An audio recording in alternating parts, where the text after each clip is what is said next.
respected dignitaries on the dais, my beloved participants.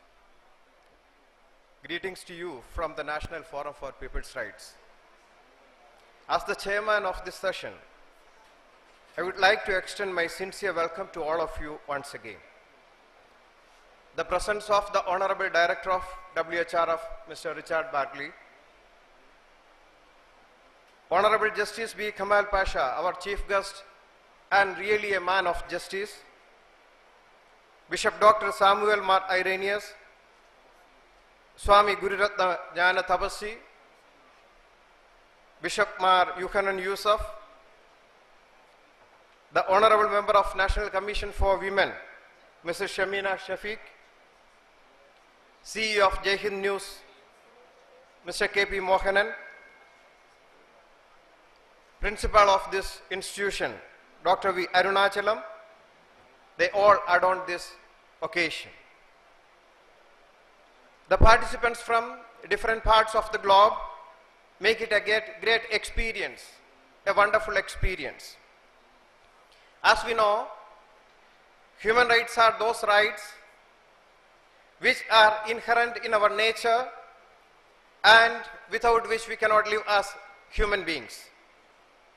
They are inherent and inalienable rights, so they are our birthrights.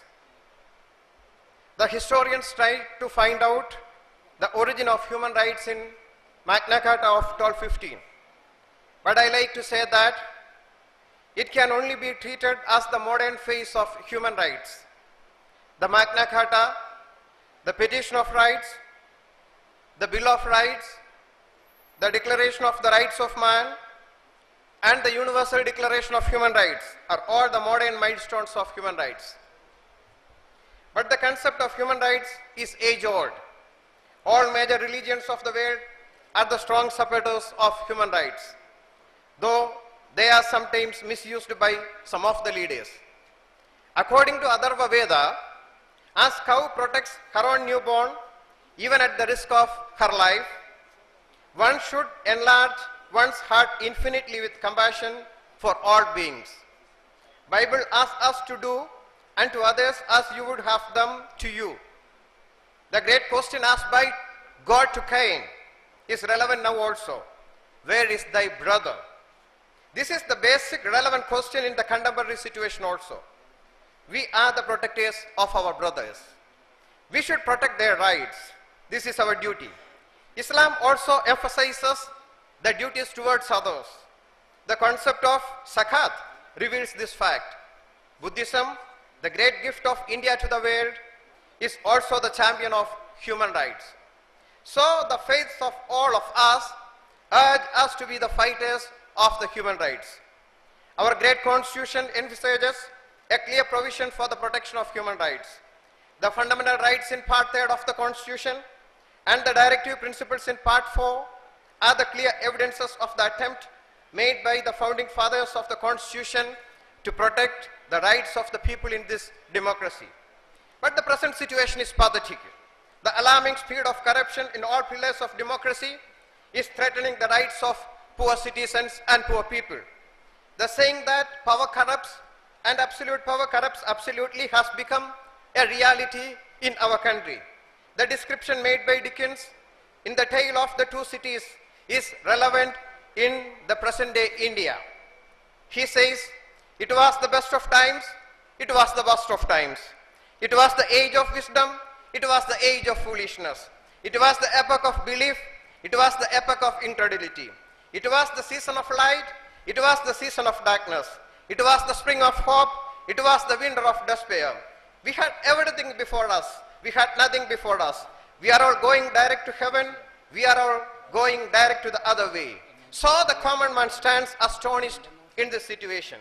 Here comes the relevance of National Forum for People's Rights. Started in 2005 as a small organization, now we have units in all states and union territories of India. We give more importance to awareness programs because we believe in the Chinese saying that if you give a man a fish, he will eat it then. But if you teach him the way to catch fish, he will eat it throughout his life. So we are teaching the common man his rights and duties and the way to fight for them. Our aim is to strengthen the government and the democracy by enlightening the common man about his rights and at the same time about his duties. The right to information, the right to service, and the right to education are the greatest blessings to independent India after adult franchise. But still now most of the common people are not aware of its effectiveness. We have to popularize such acts with a human touch. We uphold the exhortation of Martin Luther King Jr. Whatever career you may choose for yourself, doctor, lawyer, teacher, let me propose an avocation to be pursued along with. Become a dedicated fighter for civil rights. You will make a greater person of yourself, a greater nation of your country, and a finer world to live in.